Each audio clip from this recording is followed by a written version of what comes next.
take the oath, Senator? I am. I, Barack Hussein Obama, do solemnly swear. I, Barack Hussein Obama, do solemnly swear that I will execute the office of President to the United States faithfully. that I will execute Faithfully the office of President of the United States. President of the United States faithfully. And will, to the best of my ability, preserve, protect, and defend the Constitution of the United States. Preserve, protect, and defend the Constitution of the United States. So help you God. So help me God. Congratulations, Mr. President. All the best wishes.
To present the 44th President of these United States, Barack Obama.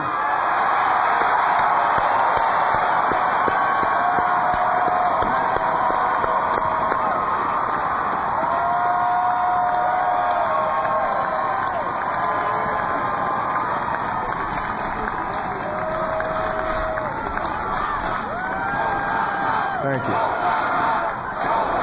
Thank you.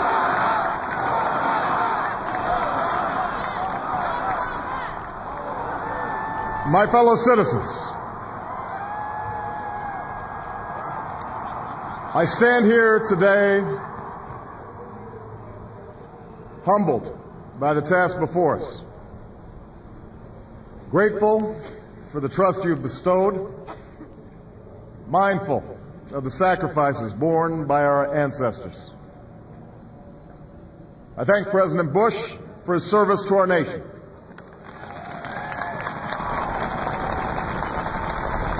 As well as the generosity and cooperation he has shown throughout this transition. 44 Americans have now taken the presidential oath. The words have been spoken during rising tides of prosperity and the still waters of peace.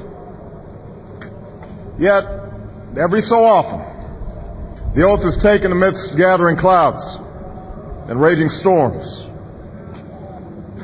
At these moments, America has carried on not simply because of the skill or vision of those in high office, but because we, the people, have remained faithful to the ideals of our forebears and true to our founding documents. So it has been, so it must be with this generation of Americans. That we are in the midst of crisis is now well understood. Our nation is at war against a far-reaching network of violence and hatred. Our economy is badly weakened, a consequence of greed and irresponsibility on the part of some, but also our collective failure to make hard choices and prepare the nation for a new age. Homes have been lost, jobs shed, businesses shuttered. Our health care is too costly, our schools fail too many, and each day brings further evidence that the ways we use energy strengthen our adversaries and threaten our planet. These are the indicators of crisis, subject to data and statistics. Less measurable, but no less profound, is a sapping of confidence across our land. A nagging fear that America's decline is inevitable, that The next generation must lower its sights. Today, I say to you that the challenges we face are real. They are serious and they are many. They will not be met easily or in a short span of time. But know this, America, they will be met.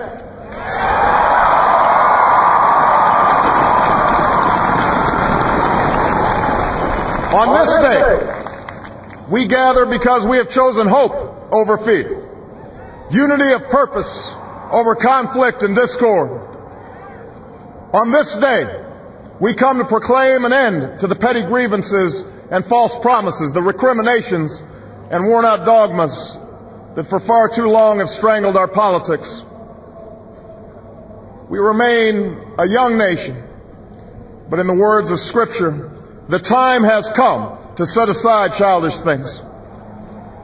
The time has come to reaffirm our enduring spirit, to choose our better history, to carry forward that precious gift, that noble idea passed on from generation to generation, the God-given promise that all are equal, all are free, and all deserve a chance to pursue their full measure of happiness.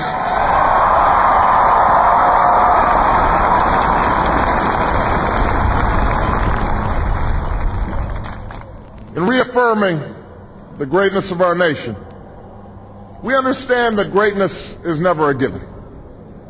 It must be earned. Our journey has never been one of shortcuts or settling for less. It has not been the path for the faint-hearted, for those who prefer leisure over work or seek only the pleasures of riches and fame.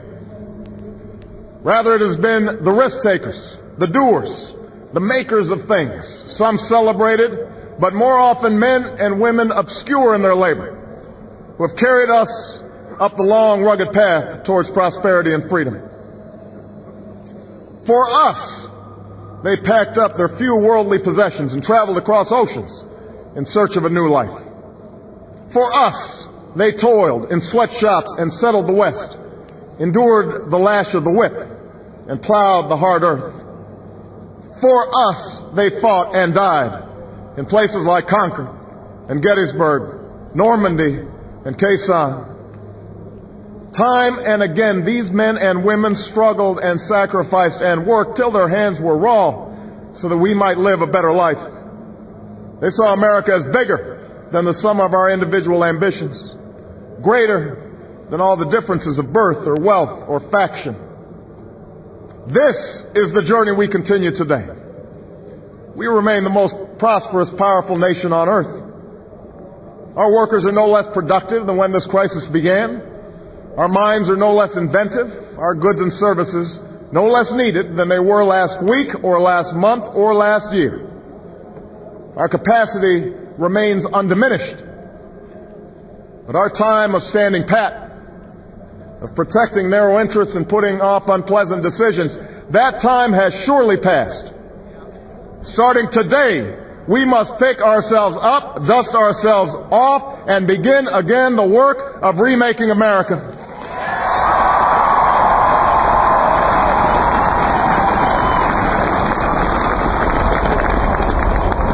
For everywhere we look, there is work to be done.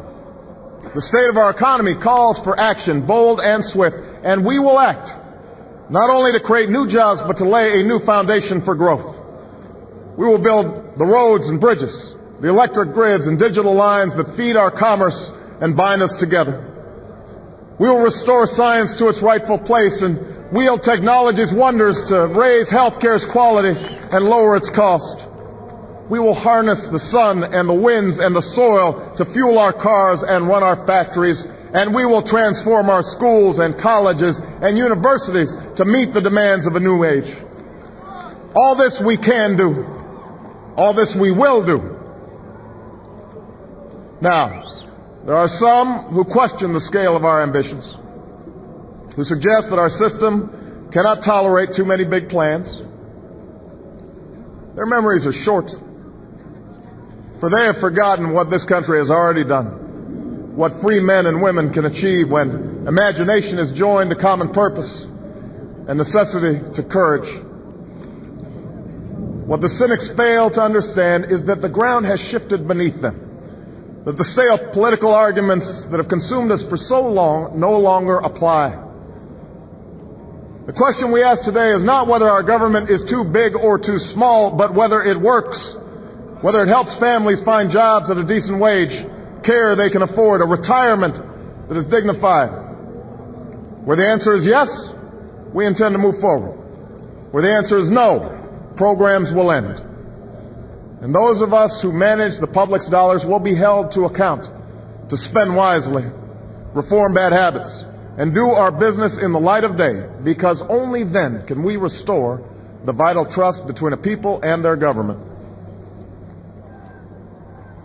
Nor is the question before us whether the market is a force for good or ill. Its power to generate wealth and expand freedom is unmatched. But this crisis has reminded us that without a watchful eye, the market can spin out of control. The nation cannot prosper long when it favors only the prosperous. The success of our economy has always depended not just on the size of our gross domestic product, but on the reach of our prosperity, on the ability to extend opportunity to every willing heart. Not out of charity, but because it is the surest route to our common good.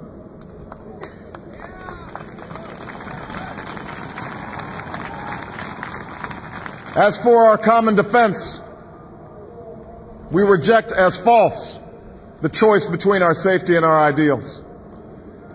Our founding fathers, faced with perils that we can scarcely imagine, drafted a charter to assure the rule of law and the rights of man, a charter expanded by the blood of generations. Those ideals still light the world, and we will not give them up for expedience' sake. And so, to all the other peoples and governments who are watching today, from the grandest capitals to the small village where my father was born, know that America is a friend of each nation and every man, woman, and child who seeks a future of peace and dignity, and we are ready to lead once more.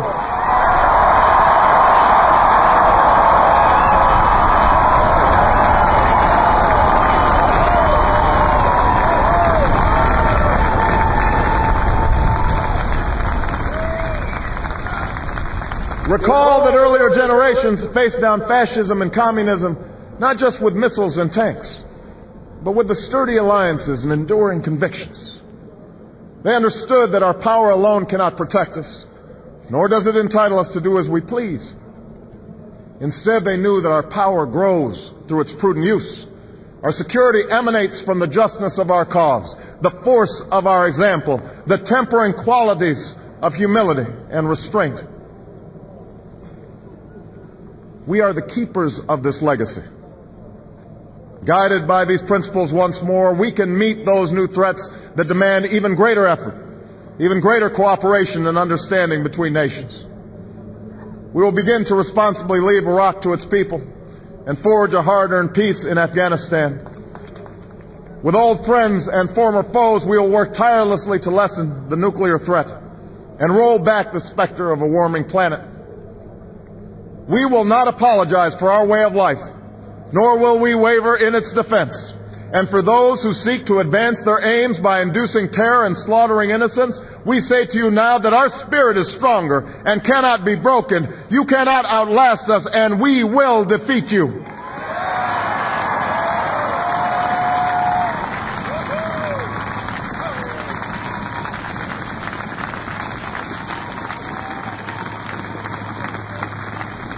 For we know that our patchwork heritage is a strength, not a weakness.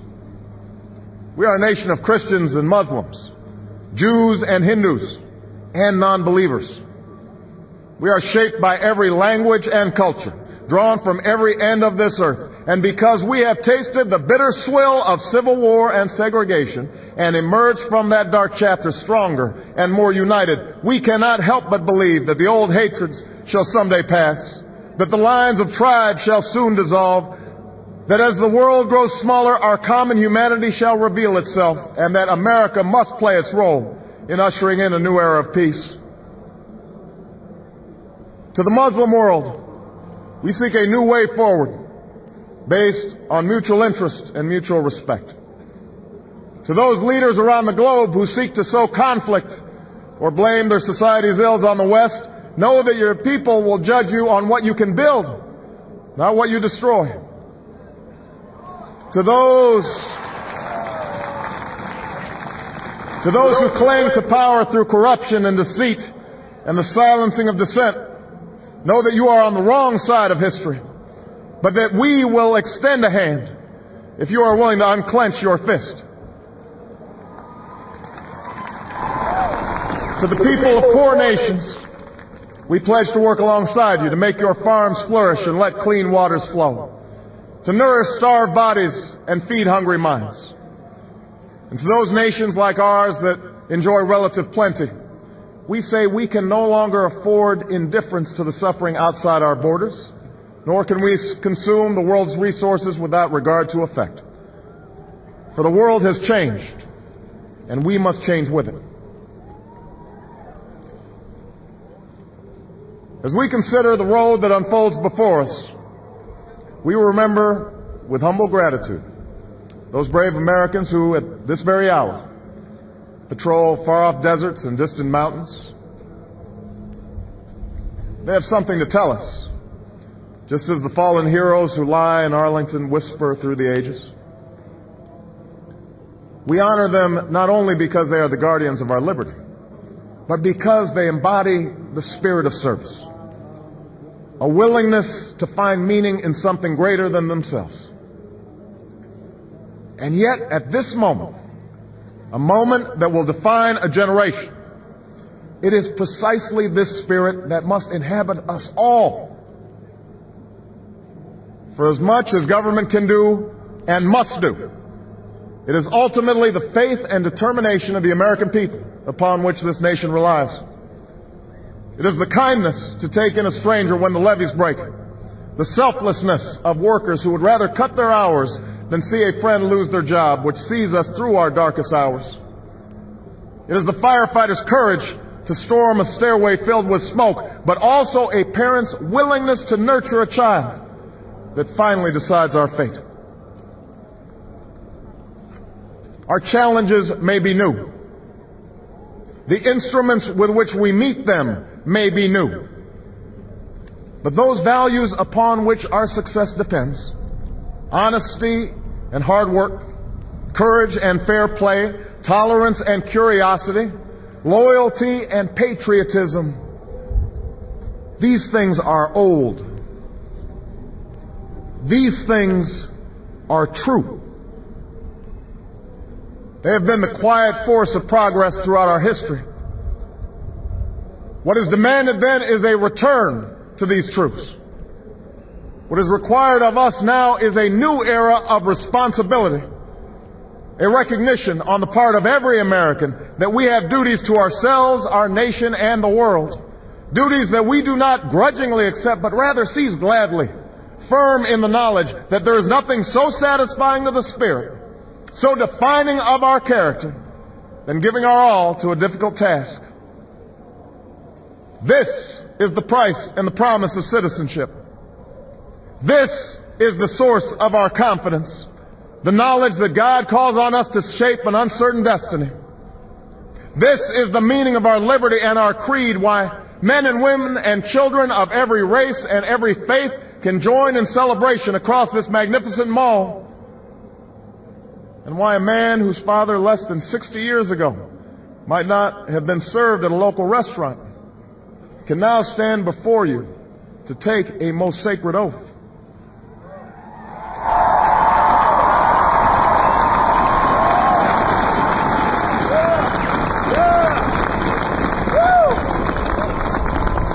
So let us mark this day with remembrance of who we are and how far we have traveled. In the year of America's birth, in the coldest of months, a small band of patriots huddled by dying campfires on the shores of an icy river. The capital was abandoned. The enemy was advancing. The snow was stained with blood. At a moment when the outcome of our revolution was most in doubt, the father of our nation ordered these words be read to the people. Let it be told to the future world that in the depth of winter, when nothing but hope and virtue could survive, that the city and the country, alarmed at one common danger, came forth to meet it. America, in the face of our common dangers, in this winter of our hardship, let us remember these timeless words. With hope and virtue, let us brave once more the icy currents and endure what storms may come. Let it be said by our children's children that when we were tested, we refused to let this journey end, that we did not turn back nor did we falter. And with eyes fixed on the horizon and God's grace upon us, we carried forth that great gift of freedom and delivered it safely to future generations. Thank you. God bless you. And God bless the United States of America.